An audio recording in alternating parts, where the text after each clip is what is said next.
around. Did you? Yeah, I do not like the cold. I actually was literally looking at flights last night. It's like, okay, where's somewhere warm I can just start dreaming of right now? It's like, man, Florida would be nice.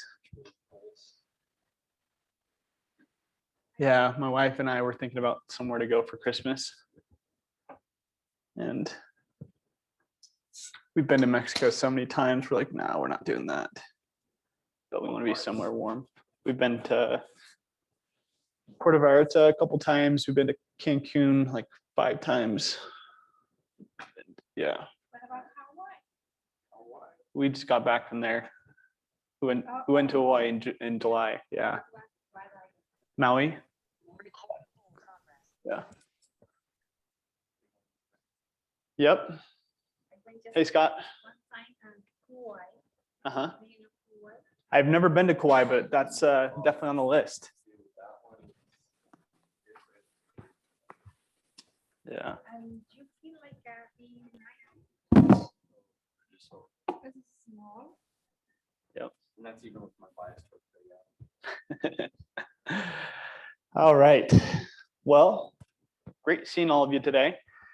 This is going to be a little bit shorter. I actually have a family, my cousin's getting married today, and so I'm heading to that. But I really want to focus on 2 different things. Some of the stuff, the ideas that was shared in bold, as far as like how I was receiving it, because I was receiving it through the lens of, many of my past experiences with not only self-development, but also just the grind of trying to build a business from the ground up. And so I want to share some perspective that can really help you guys, not only this week provide some perspective, but also for this quarter, because we just started a new quarter. So this should really be like a new year in your mindset, right? And so you're 2 weeks into your new year. And the question is, how are you doing 2 weeks in? Are you at the point where you've already forgotten about what your goals are for the next 3 months? Are you at the point where you are lost and confused and saying, what in the heck am I supposed to be doing right now? Where are you at? I'm gonna take her inside and give it to her. So that's what we're gonna.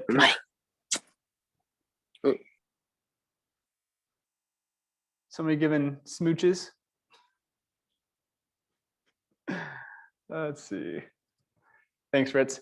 So yeah, that's what we're gonna dive into. But first off, congratulations, awesome job. For those who have active listings, Todd, Jakaya, Craig, Jake. I know Craig is in negotiations right now, so he may be going under contract on his listing. No, nope. And under contract, Justin Nelson, Karen, Hunter, Rich, Stetson, Craig, Taylor, Tossin, and Mari. Great job. And then we had some recently close transactions with Stetson, Jake, and Marianne.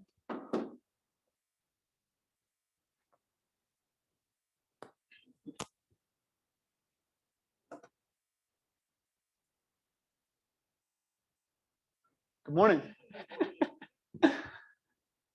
So, winter's coming. Like if you look at the mountains, winter's already here, right?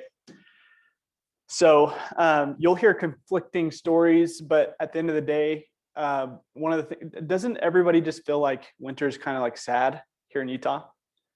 Like you're kind of locked inside the house. You guys must not ski. I've been skiing once in my life. Ski will change your whole life in winter. Do you ski? No. Oh, okay. But I love girls. Yeah. Yeah, I ski one or two, but I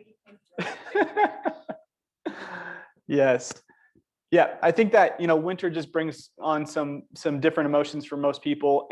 But more importantly, when it comes to business, that's when a lot of people tend to slow down. They say, well, I've got holidays, I've got family events, I've got snowstorms hitting. And so that's like the Netflix and grab hot cocoa days. And so it's like, well, how do you really focus your energy to make sure that you stay on top of your game for this next quarter. Because here's the thing, all of the work that you do for the next 3 months is actually what's going to pay you for the first 3 months in 2022. So if you actually let off the gas pedal during this time, you're going to see a very unhealthy business in January, February, March. And guess what that usually brings on? When you have essentially 6 months of low income, a lot of unhappiness, right? You hear people say that money doesn't buy you happiness, but also the lack of money doesn't do any good either, right? So that's why we're having this conversation, is because you have to prepare now for the next couple of months and use your time wisely, because it is very limited. Yes, I agree. You probably shouldn't be calling people on Christmas Day as part of lead gen, right? But you can plan ahead of time and say, how can I use this time wisely actually to engage with people and have a really good reason to, right? Just a little side note, I know it's not on this topic, but it's like, for example, some of the calls and the text messages you should be sending is, hey, my wife, Julie, and I want to do a good job at sending out Christmas cards this year. We want to grab your address real quick. What's your address? Now, if these people do know you, okay, what should be their response? Oh, yeah, here it is. They have no clue that you're going to hammer them with real estate stuff over the next 10 years. All right? Joking, but not joking. But that's a great reason to be able to call people and ask for their address. Don't wait till July and say, how can I call people and get their address? This is the time to get people's addresses. Perfect time. And then to start planning your Christmas cards, all that stuff, because that's going to be a great touch that you can do where it's Christmas focused and then it just has your little signature on there, right? Scott's Real Estate Company. It's a subtle seed that you can plant for people. Okay. So prepare, prepare, prepare. That's the focus. Let me hide this Zoom box so you guys can see this graph.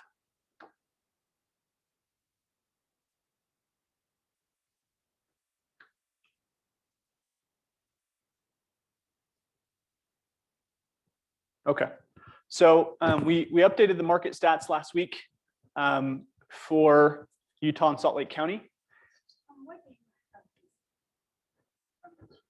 So I pulled these stats from the MLS directly. I go to statistics in the top right-hand corner, and then sales per month. And then you can run a report that will spit out the median sold price year over year, the homes sold, and then the days on market.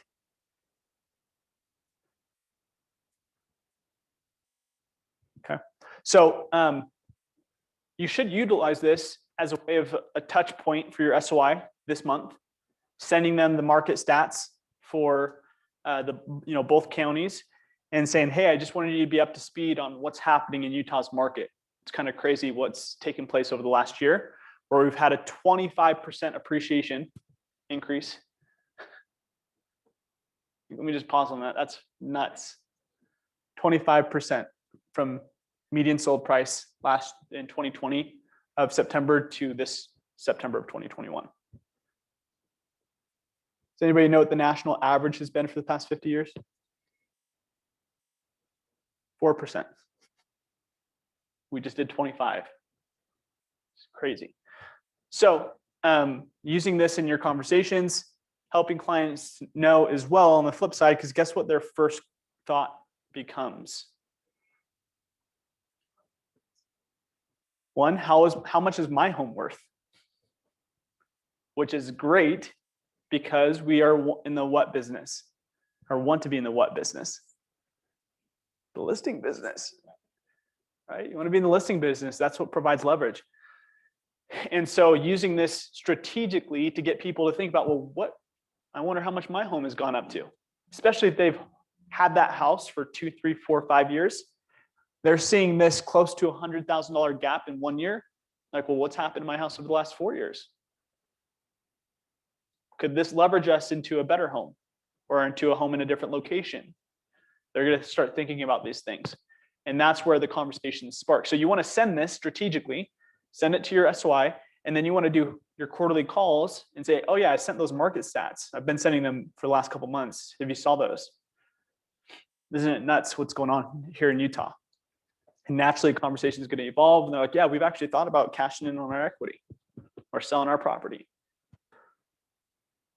So use these. These are on our team website, on the marketing website, which you can find by going to Google Calendar.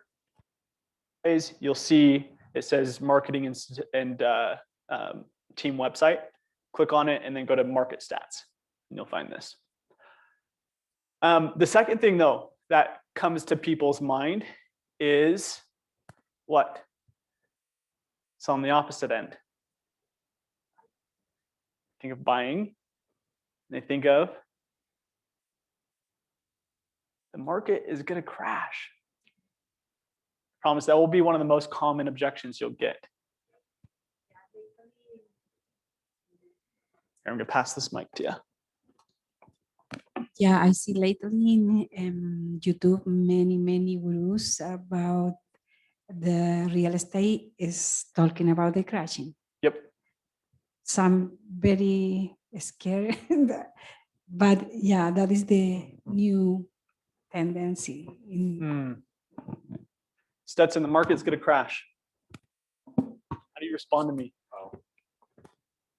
No, it's not because, well, why do you think it's going to crash? Because the prices have gone up 25% in a year. It's not sustainable. Yeah, I mean, it's a good reason. A lot of people think that. But we actually see that the reason that the market crashed in 2008 was because of default on payment. So people weren't able to make their payments. Luckily, what we've seen in this last year, even with the insane amount of appreciation, the reason you're seeing that appreciation is because people have lots and lots of cash to be putting down on houses. They're very qualified buyers. So you're not going to see the crash due to that, at least. So as far as I can see, there's no signs of a crash yet, just very high appreciation. So when I presented that, what did Stetson go to? He provided education, which is great. So that's the thing that I want to point out is that this does is you want to draw out those concerns. Because what if that concern is the only thing holding them back from buying a home right now? Is that they think that they're going to wait till the market corrects. Because I had this same thought in 2016, and I had a mentor who I said, yeah, he's like, well, what are you doing with all your summer sales money? I was like, well, I'm waiting for this big crash, scoop up all this real estate. He's like, let me tell you why it's probably not the smartest move to do. Because I was literally waiting, like on the sideline. And he's like, this is why you need to get invested now rather than waiting. And I'm so glad that I did. Obviously, 5 years later, and it's been a whole shift in perspective on getting invested in real estate. But here's the thing. Great realtors want to flush out objections as quick as possible. Why?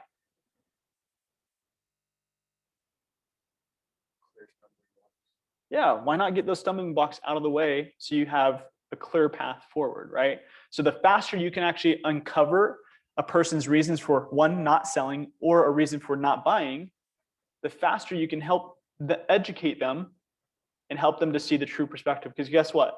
Are they market experts of real estate? No. And I wouldn't say that any of us have a crystal ball either, but we have different factors that we can present, right? For example, let me just throw out a few different ones that I point out to customers.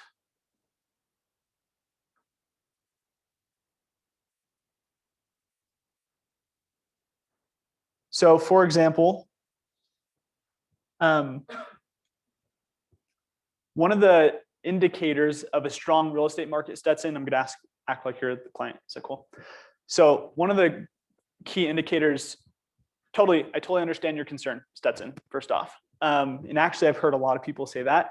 One of the key indicators of the health of a housing market is actually something called supply demand. Are you familiar with that? Yeah. Yeah. What's your understanding of supply demand? Basically, the less supply there is, the more demand. Yeah. Do you know what's happening here in Utah with our supply? No. We're actually not just at a shortage, we're in a crisis for supply. We don't have enough homes. I don't know if you've seen, just imagine what would happen, Stetson, if you went to a car dealership where they only had 5 cars left on the lot, but there's 20 people who need a ride to work every day, and they're all there to buy those 5 cars. What do you think is going to happen to those 5 cars? They're gonna go quick, They're going to go quick, and they're going to go for more probably. money, right? More money. That's what's happening here in Utah. It's not a fact. It's not unnecessary inflation that's happening. It's truly based off of the demand that's happening here in Utah. In fact, one thing I want to share with you, Stetson, is that there's actually more people moving and migrating to Utah now than ever before. 30% of buyers are out-of-state buyers, which is pretty interesting, right? And so Stetson, what we're here to do is really just educate people and help them understand what's happening in the real estate market, because actually there's no better time than now to buy a new home. You want to know why, Stetson? Why? Because even though these prices on homes seem high, guess what's super low right now? Interest rates? Interest rates. They're the lowest in history, in fact. And what people don't look at, and this is something I'd love to show you guys on paper, is that the interest rate actually matters more than the purchase price of your home. Because guess how long you're paying for that loan for? Typically 30 years. So the interest you pay on that loan at a higher interest rate actually could be more money than this $100,000 increase that's happened over the last year.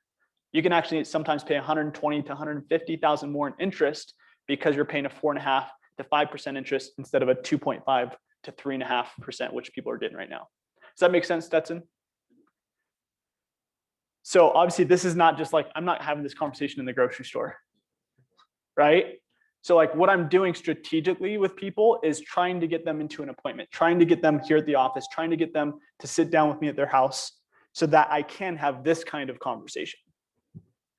Because what's going to happen over 15 minutes is I keep going with data like this and educating him about how real estate really works. What do you think that's going to help him to do? Make a decision. It's really going to help him get rid of all the fear that has really no baseline. Really doesn't. So just a little tip on how powerful these market updates can be if you use them. If you're passing them out to your clients consistently, and then you're calling and saying, hey, did you get that market update? Did you see what's happening here in Utah's real estate market? It will spark those conversations naturally for you. Cool? Also, I have to add that I watched a webinar on Current Matters the other day that was super awesome on all this information, but it's nationwide, obviously not just Utah. But if you want like graphics, charts, whatever from nationwide statistics, then they have them on their website, and the webinar had so much information and stats on all of this stuff about the market crashing and not. Anyway. Awesome. Michelle, it's a little hard to hear you. Did you say keeping current matters? Is that where you stop? Yeah, sorry. I don't know how you guys can hear me right now, but yeah, on Keeping Current Matters, it's just a webinar that they have, and then they also have graphics posted from the webinar. Awesome. Yeah, Keeping Current Matters does have some great stuff that you can utilize, especially on their Instagram page. So if you go to their Instagram, you can share some of the graphs and stats. It is national information, but provides some really good feedback that you can share with your with people through social media. No, I mean, we're like, our appreciation is in the top, 3 in the nation. So it's like, they're showing averages for the whole nation, but we're much higher. So you still want to provide relevant, like local data, but you can mix it in for sure. Cool. So seasonal sales cycle, the monthly ratio of listings sold to listings taken. Okay, that's what this line represents. The midline represents an equal number of listings sold and listings taken. So commonly you'll hear people talk about how like, oh, people don't want to sell their homes in the winter. Okay, it's not actually fully true. I actually bought my house in December.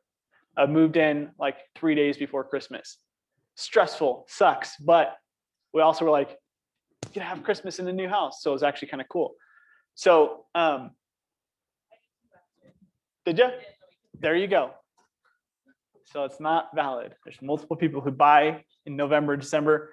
What you've got to do though, guess who does not do business during November and December? People who don't think that business is done in November and December. Okay. There's agents in the industry who let off the gas pedal like, oh, there's holidays, there's stuff going on. Can't get it done during this time of the year. I'm going to wait till January 1st and I'm going to hit it hard. Realize, when do you get paid with real estate? 90 days. So what you're doing today is what's going to pay you in December, January, February. Okay, so this is the time to amp things up and focus on adapting, on shifting, on what can I do to influence people and help them with their real estate decisions. So I promise people are buying and selling even through these months. So here's a very important lesson that I learned. And I learned this about 6 years ago. So you must carry the lessons of the past into the present. Here's something that's very important. What is mastery?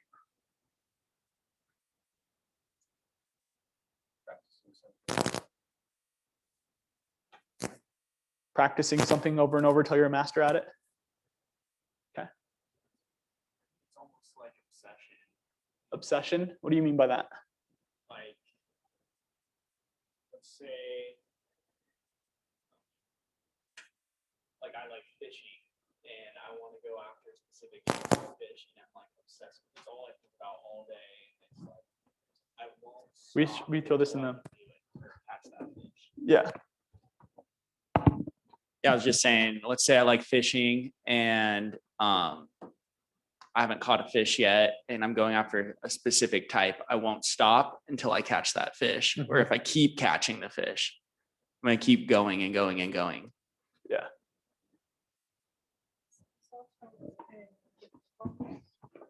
Thanks. I think Ritz, you're letting people in, is that right? Yep. Cool, thank you. I think mastery is more about being able to do it automatically, where you're not having to think about every step, that it automatically just comes out that this is what you say at this situation. And Who's watched the first video in the course, the Transcend University course? What does it talk about? The levels of learning. What's the top rung of that pyramid? Right? It's being unconsciously competent. This is what Adrian is just pointing out. Where you're so good at it, it's just so natural to you, you don't even have to think about it. Because you've done it so many times, right? Here's the thing, is this lesson applies in both a positive way and a negative way. For example, what you have to do is you have to have some sort of practice where you're consistently looking back at your success and at your failure and learning from that. Have you guys heard the saying that if you do what you've always done, you'll get what you, yes. But people don't actually like put that on paper and say, well, what caused me to not get one listing appointment last week? What happens if you ask everybody actually asks who had a listing appointment in the past 7 days? 1, okay. 2, okay. So you should ask yourself, what caused me to not have a listing appointment in the last 7 days? What's going to happen when you ask that question? Reflection. What are you going to reflect on? The habits or what you were doing. Yep. The habits or the causation of not having that listing appointment. And then the flip side is also true. When you do have a listing appointment, guess what you have to ask yourself? How did I get this listing appointment? Because here's the thing, success leaves clues and so does failures also leaves clues, okay? So you've got to learn from both. So you've got to look back and say, okay, if this is what caused this result, this is what I'm not going to continue doing. And on the flip side, if this is what caused me to get a listing appointment, if this is what caused me in my conversation with Stetson, when he brought up that he was worried about the market crash, and this is how I navigated that. And then he's like, yeah, you know what? I'm ready to take one step forward. Like that makes sense. Cool, I'm gonna duplicate that again. I'm gonna copy what I just did and paste it to another experience in the future. So you have to start looking at what's causing success or the lack of, and then determining, hey, is this a habit or a ritual that I want to duplicate and continue doing because it's providing the success that I want? Or is there something that I need to shift and change up? One thing Carl Batiste talked about in Bold, raise of hand, who was at Bold? Okay. So would love for you guys to chime in and share with this. Carl talked about how two people may perform the same activities, the same number of activities, but not have the same result. Like I make 100 calls, Stetson may make 100 calls, and one of us may have a different outcome. Right? Or here in the brokerage, we have 330 agents at the brokerage. How many people are on this wall?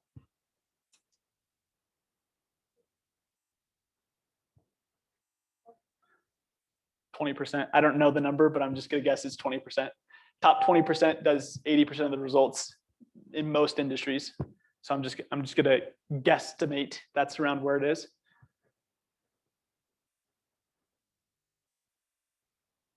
We're doing some math real quick, guys, on Zoom.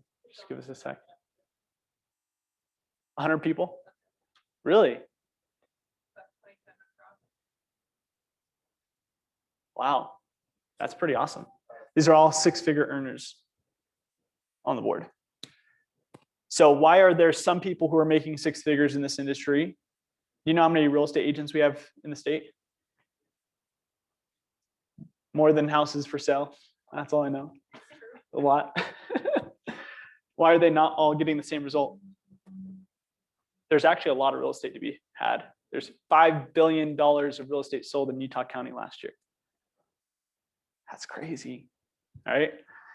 So there's plenty to go around, but there's some people making $2 million a year, and then there's some people making $20,000 a year.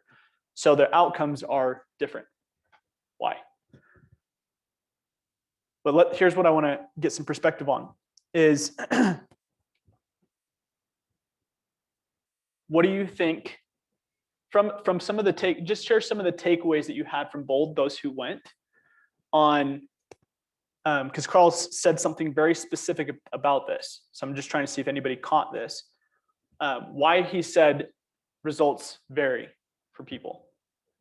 Shiloh.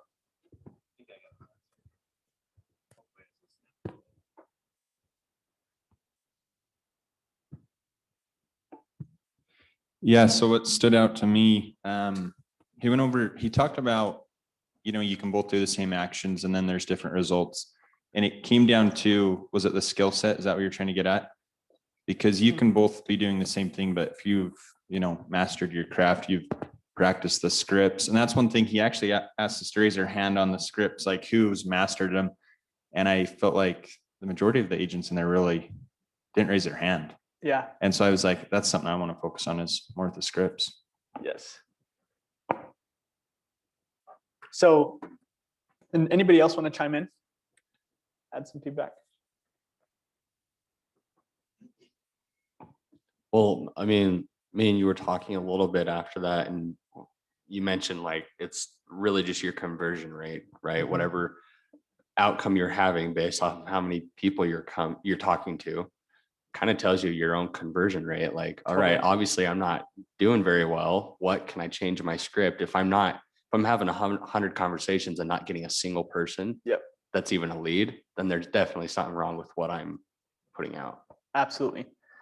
Absolutely. And that's one of the key. So there's a book which I mentioned, it's called Extreme Ownership, right? That's where extreme ownership has to kick in. Like you've got Carl said something funny I really loved, and I wrote this down, and he said that oftentimes there's people who get out of the real estate industry or any sales industry, and they're like, oh, when people ask them how's real estate going or whatever, and they're like, they're not doing it anymore, and like, oh, it didn't work out. Anybody hear his response to that? He's like, it didn't work out, or you didn't work it out. Like that is the truth. I promise. There's a key to realizing that, again, you have control over the outcome, but you have to get clear about what's causing your specific outcome. So that's what this is all about. You have to carry the lessons of the past into the present and the future. Stetson. Well, just kind of with that, like, I mean, you look at, oh my gosh, the instructor, what's his name? Baptiste. Carl Yeah. Baptiste. Him, Clay, both of them started at a time when the market was not doing well, Yeah. right? Even like very successful agents got out of the business because it was just a total tank. But that's when they started. And even in that time, they were doing, I mean, at least a couple deals a year. Yep. Right. So like, I mean, you just look at it and kind of going with what Carl said, like, really, if you just work it, it works out. Yeah. You just need to be consistent, even if, like, let's say there is a market crash by some miraculous way, there is a market crash within the next year, like, you'll probably see a few stick it out, but Yep. you're still going to be in that same boat of a few of them are going to make it through it just by their sheer, I guess, work habit and willpower. For sure. Yeah, and it comes down to you have to claim. He had the ladder he shared as well, right? Which is like, are you just interested in building a real estate business, or are you all in on building your real estate business? Meaning like, hey, I've burned my ships, or burned the bridges, or whatever that storyline is, right? And I'm not turning back. Like this is going to work out, and figuring out a way to adapt. Okay, so perspective to just focus on is really looking at how can you every week sit down with yourself just for 10 minutes. It doesn't take a long time, but part of your weekly planning should say, okay, how did I do in my business this week? What broke down? Something was off because I did not create the results that I wanted to create. I didn't set an appointment. Or saying, hey, I set my first appointment or my 5th appointment or my 10th appointment. How did I do that? What caused that to happen? So that you can, again, get clear about what you need to do moving forward to consistently bring that result that you want. Shoni, can you hear me? Yeah. Another thing he said that I liked was kind of along those lines is he said, don't mistake movement for achievement. Mm. And sometimes I feel like that's what I'm doing. Like, I'm working all day. I'm doing stuff all day long. I feel crazy. Like nothing is happening. And then I just have to think about like, am I actually doing things that matter? Am I doing the 80% of garbage 100% of the time? But anyway, so I thought that really stood out to me. Mm. Yeah, thank you for pointing that out, Michelle, because I think that is honestly a home run when it comes down to the reality of launching your career is that we have there's so much information you need to absorb coming into this space. Like there's a lot of moving parts, right? And so oftentimes, we have trainings, we have coaching, we have stuff that's available to you throughout the week. But really where the rubber meets the road or where the important stuff happens is during your lead generation time. Like that is the most important key. And so I love that you said that because again, it's easy to get in this kind of rut of like, okay, I'm going to learn. But if you don't go implement, you don't actually put it into action, you're going to see a disconnect with the results that you're wanting. Okay. So Gary Keller, he said, run towards what you most want and avoid the temptation of running away from what you most fear. This was another piece that Carl talked about where we have this, for whatever reason, well, I know what the reason is. It's survival mechanism that was built into us. You guys have heard the idea that people are more motivated to avoid pain than they are to gain pleasure. People are more motivated to avoid pain than they are to gain pleasure.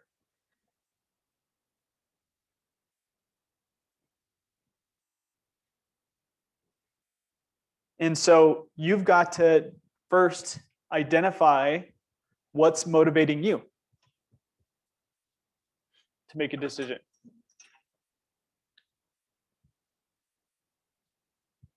And fear can actually be a good motivator. I actually personally use fear. That's kind of part of how, because again, I know how the human psychology works. So I start thinking of the things that I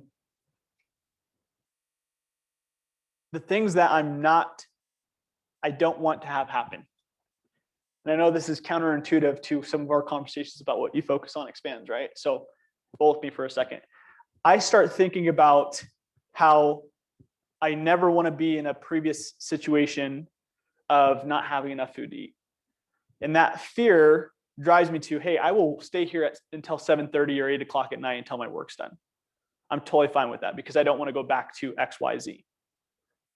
What you've got to start thinking about, who in here does not have kids yet? Okay. How many of you think about what you do today is going to feed your kids 5 years from now? Like, it's literally going to give them the lifestyle that they have 5 years from now. If you're the parent that's able to put them into sports and have the piano lessons or the dance recitals or whatever it is that's important to your family, or the vacations, the traveling, or are you the family that says, hey, we can't afford that? Like, that decision is not made 5 years from now. That decision is made today, right? So for me, that fear motivates me. Like, my kid will never know some of those experiences that I went through, but more importantly, my kids will, they have to have some of the experiences that I've been able to have with traveling the world and being able to explore different cultures. Like, that has to be a part of their life. So what do I have to do today to make sure that that happens? So that fear of them not being able to experience that drives me. Does that make sense? Because again, I know that fear is a natural motivator. So I just try to use that to my advantage. Gary Vee talks about this all the time. Ed Milet, Jesse Itzler, these guys all talk about it in different ways, but Jesse, he has a very interesting one where he talks about how death motivates him. He's planned out his grave spot. He's wrote out his tombstone, like everything, just kind of interesting. But he says that every day what he thinks about is like, literally, this could be my last day. Like, who knows? Like, most people, we put that off. We say like, no, I'm 25 and 30, I'm 40 years old. I've still got 20 years. Not knowing that accidents happen or random things take place. So it literally could be the last day. So how are you investing that time? And so using, in this scenario, what Gary was talking about and what Carl was talking about is that you also have to have those motivating things that are driving your actions, right? So that's. Well, I mean, Carl gave the example in that bold meeting of, like, he said, if I put $5,000 at the end of the football field, are you going to run fast? And he's like, yeah, you'll probably run fast, right? If I tell you to run faster, will you run faster? No. It's like, but if I put a cougar behind you, say run faster, you're probably going to run faster. Yep. It creates kind of like that sense of urgency. So if you run, I mean, if you've got a truly motivating reason, like Jesse Itzler's is it's death, right? Yep. Like, he does not want to spend a day and then find out tomorrow, oh, I could have spent that day way better as my last day on earth, right? Like, that's his fear. And so it kind of motivates him. And so I think having a really deep-rooted reason or almost a fear that motivates you to keep moving is actually a really good idea. Yeah. And if you don't have a fear that like has come to mind yet, like, let me just say, how scary would it be for you to have to go back to a 9 to 5? Like, if you've got into this space to try and create your own business, you need to start thinking about, well, why did you get into this business? You wanted to create freedom, flexibility, and have unlimited control over your income. The scary idea is that you can fall into what we've called the 40-40-40 scam, where you work 40 hours a week for 40 years, and then you get to retire on 40% of the income that wasn't giving you a life by design in the first place. So like, that should strike some fear into you. Like, hey, if I don't make this work, I've got to go back to this, which is what I was running away from in the first place. So have that as a consistent thought, use that as leverage So thank you for pointing that out, Stetson, is that, yes, you can definitely use that fear as a motivator, but at the same time, you want to start thinking as well as like, well, what could life be like? What would I like to create? What experiences would I like to have? And allowing that to pull you forward.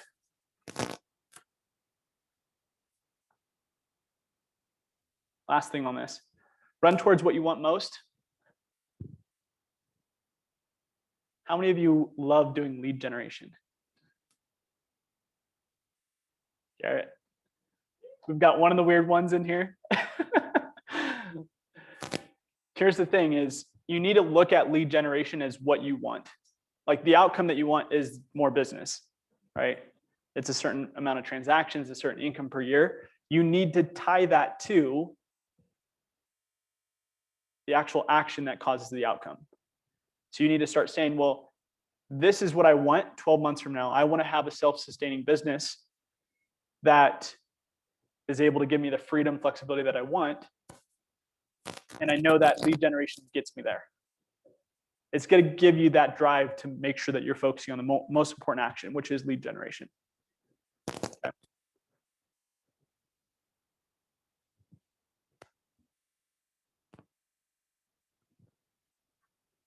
Cool.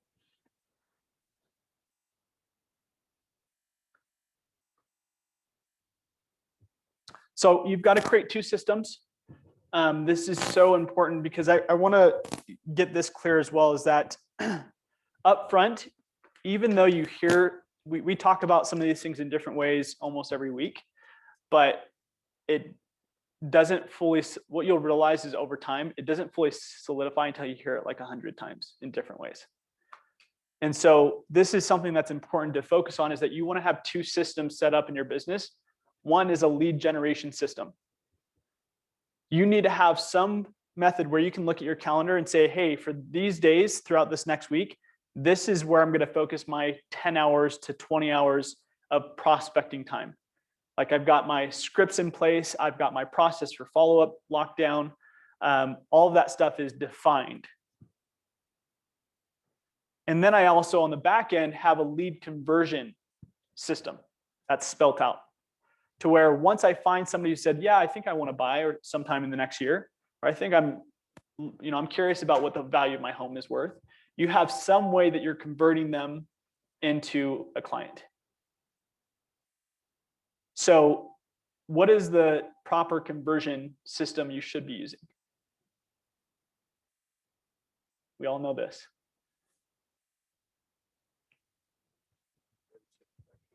"36 touch" and what's the second one? 8x8. 8x8. Okay. 8x8. So let me explain what those are. Who's familiar with what those two different strategies are used for? Maybe give me a quick breakdown.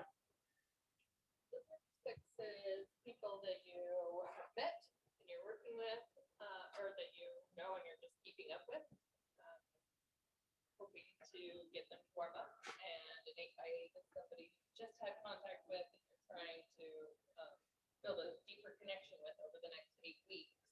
Yep. And then put them on a 36. Yep. Yeah, so 36 is going to be used for everybody in your database. Okay. That is just to maintain a relationship over time. An 8x8 is what happens when, have you heard of the saying of strike when the iron's hot? Right? That's essentially what you're doing, is somebody has showed some sort of interest in real estate. Whether they maybe commented on your listing or on a post on Facebook and said, how much is this home? Or where is this home located?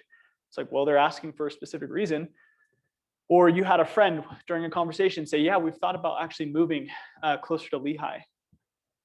Like that simple phrase should in your mind say, okay, 8x8 needs to start today, which is you systematically providing value over the next 8 weeks. Because guess what happens to people? I've had so many conversations. Rich is listing right now. He in February came and he's like, hey, I've been reaching out to this person since December. Like talking with them, they said that they wanted to sell their home. And I don't think they're interested. Like they haven't responded to my text messages or my calls.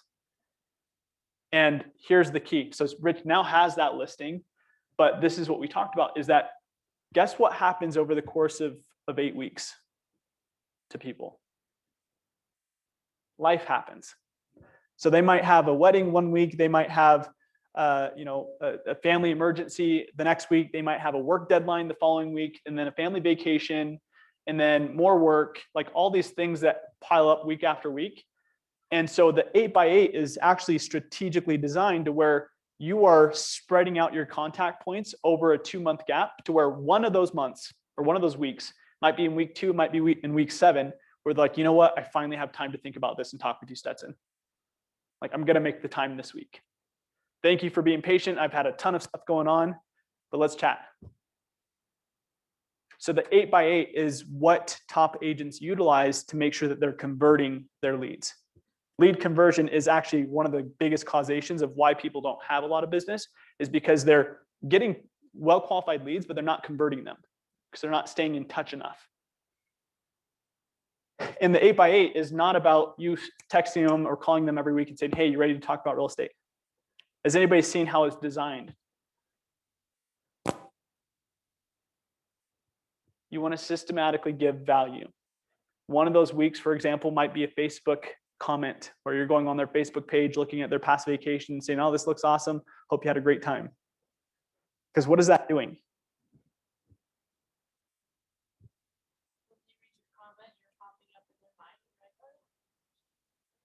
%. It's just pinging them with your name.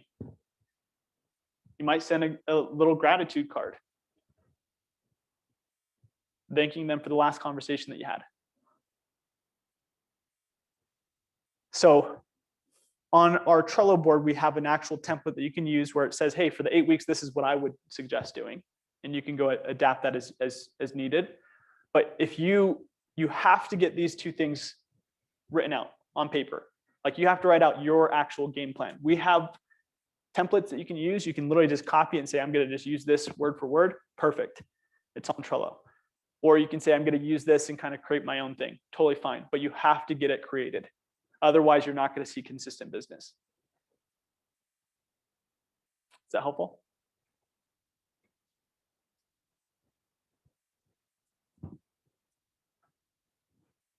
So we have made a little shift before I made this slide.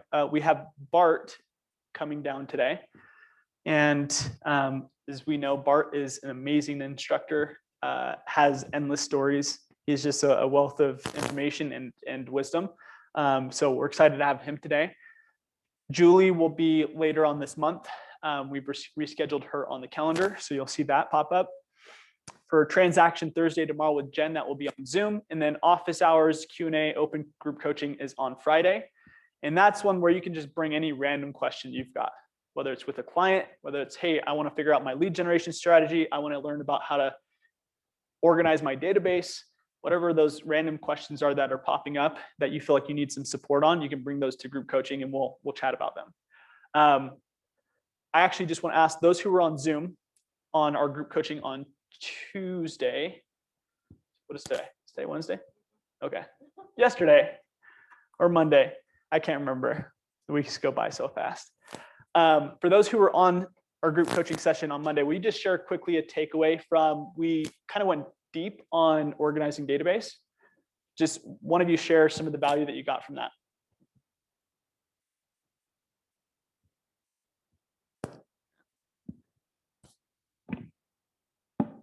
The value I really took from that conversation was it's really worth it to take the hour to half hour a day and really organize your database, like make your tags, fill out all their information as best as possible. And you can also use that for lead generation, like going off your Facebook friends list, fill out all that information on command and have a conversation. You never know what will happen. That's my takeaway. Totally. Thank you. The reason why I point that one out is because from this previous slide, before these two things can happen, you actually, like up here at the top, like in gold, bold letters, should be organize your database. Okay. Who was it that told me, did Carl, was it you, Marcel, that Marcella, that Carl told to organize database? Okay, do you want to share that? Yeah, so I asked him what the most. We should throw it in the mic. Thank you. I asked Carl in the Q&A at the end of the first day of Bold, what we need to do to be ready for Bold. What would be the most important thing? Do we practice scripts? Do we need to have our follow-up? And he said, the number one thing is to get your database all in one place and get it as cleaned up as possible. Phone numbers, emails, addresses. Yeah, Stetson.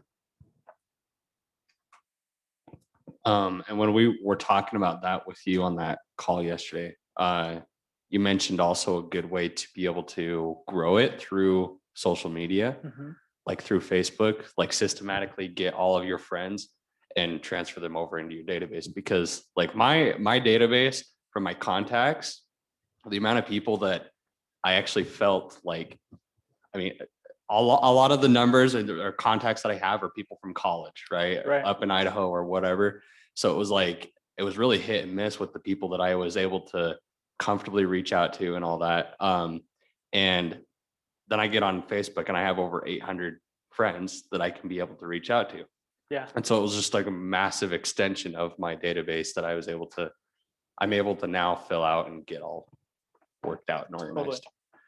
Yeah, so here's the thing, the lead generation tools, the 36 touch, the 8x8, that stuff doesn't actually work effectively if you don't have a database to work it with. And then secondly, you want to organize it, meaning that you have, for example, you're not going to send a first-time home buyer guide to an investor in your SOI. And likewise, you're not going to send somebody who doesn't own a home yet 5 tips on how to sell your home quick, right?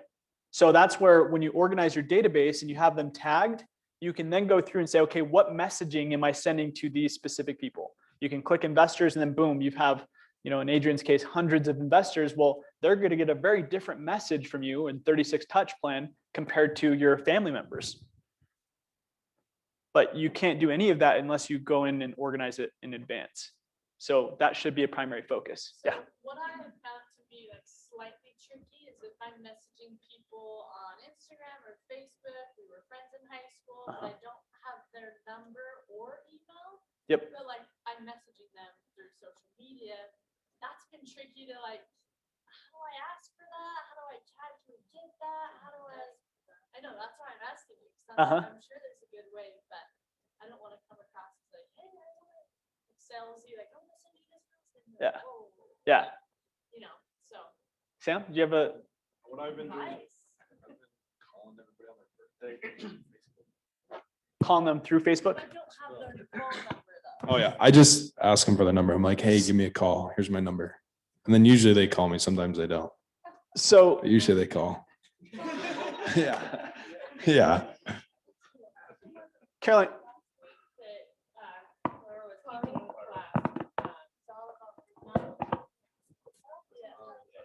He said that, oh, hurry, there's something really important I need to talk to you about. And it was Yeah. it was on their birthday. Yeah. They would call him, oh, I heard there was something that was so important. I really need to tell you.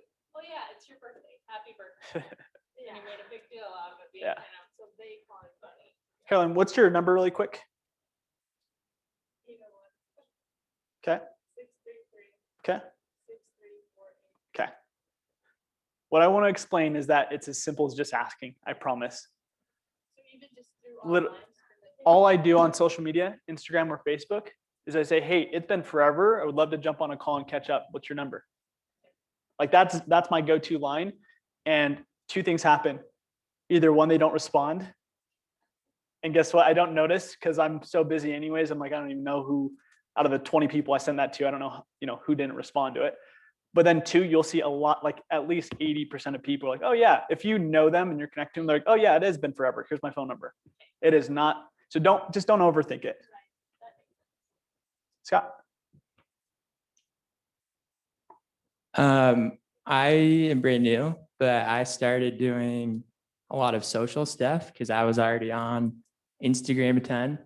And like yesterday, I posted like 3 questions that I said I was going to post and like pick a random winner for those who responded with like Amazon card. I chose Amazon because I could email it to them and then I'd have that. So I did like a bunch of first time home buying questions. Like one of the questions was, how do the agents get paid? Like, did the sellers pay them to the buyers, or did they get paid like respectively? And half the people answered wrong. So it was good because like everyone my age would be in the first time home buying stage, but like people that I think are smart or like would know, they answered like completely wrong to more than one question. So it's just like educating the people in my database already. And then one of the questions I asked was like, if you were to make a move in Utah, like where would it be? And then all these people responded like, oh, I'm looking in this place. Or like just random people that I'm like friends of friends with, like friends, like mission companions, or like people I haven't talked to in 5 years. They just like put it down voluntarily. And then, yeah, for the winners, like the last slide, I was like, put your email and then like, I'll pick a winner. So then like, I probably got like 20 people just from that, or like random people that I would be super hesitant to talk to. They gave it up voluntarily. So, yeah. Great perspective. That's awesome. Thanks, Scott. So yeah, be creative, be strategic around collecting information. I know you stepped in right after I said this, but the next 3 months is a gold mine time to ask for people's home address. Yes. You literally text them or call them or message them on Instagram and say, hey, I want to do a better job at sending out Christmas cards this year. What's your home address? And you're going to be getting them left and right. So use this time. You have a great reason. Molly? If you don't want to mail them, you can email a Christmas card. That's not bad, right? Yeah, totally. So in Command, you want to, there's something called a health score. And so it shows you how healthy your database is, right? And it's based off of the amount of information you have for that client. You actually want to have their email, you want to have their home address, their phone number, their birthday, their home anniversary if you help them buy the home. The home address, what does that allow you to do? Postcards, what else?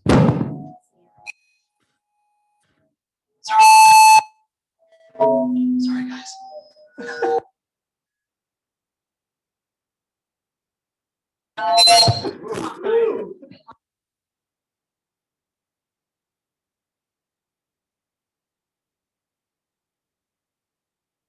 Back. CMAs. Birthday cards, sending CMA, unsolicited CMAs, neighborhood watch, neighborhood nurture. So you see how when you collect their address, you actually have now like 5 different ways. I think I might broke this. Where's that other mic? On Zoom. So when you collect their address, sorry, those on Zoom, you're gonna have to just listen in. When you have their address, you have multiple different ways now that you're able to interact with them. But part of the 36 touch requires that you actually have their home address, because there are things like sending a birthday card. There's things like sending them a neighborhood nurture once every month. All that stuff you cannot do unless you have their address. So it's strategic to get both. Is that there's going to be different times, but this time of year is best to get their home address because there's a very solid reason. And then other times of the year, it's like, okay, ask for their email. Yeah. Does that help? Yeah. Cool. Awesome. Great. Let's get some just 3 or 4 takeaways before we introduce Bart and have him come up. Let's get 3 or 4 takeaways. Ahas. Hey, Bart. There's too many people. I get nervous.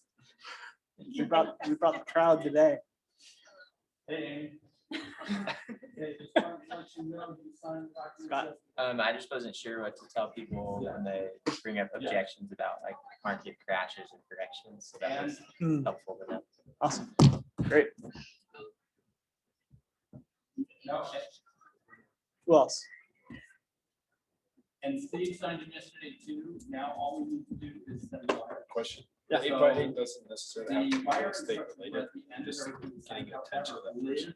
Yeah, you're just interacting with them 8 times over 8 weeks. So some of it, like, you're gonna have some real estate related stuff and then some personal stuff where it's like you commenting on one of their Facebook posts and saying, oh, this looks awesome. Like, you know, they shared a picture of dinner or whatever. It's like you're just commenting to ping them like, oh yeah, I remember Shoni reached out about real estate 3 weeks ago. I need to get back to him. What do you reach out about with real estate? Sending a market update. Oh, really? Hey, here's what happened in the market over the last year. Just want to admit everybody in my network to know what's going on. Something very simple. It's just like an email and a What text. just happened with the conventional loan rates? Should you share that with people? Yeah. I just want all my people in my network to know that conventional loan rates jumped up almost 75 grand. It's a big deal. So it's like there's tons of, you should be looking for information in real estate that you can share with people in your database.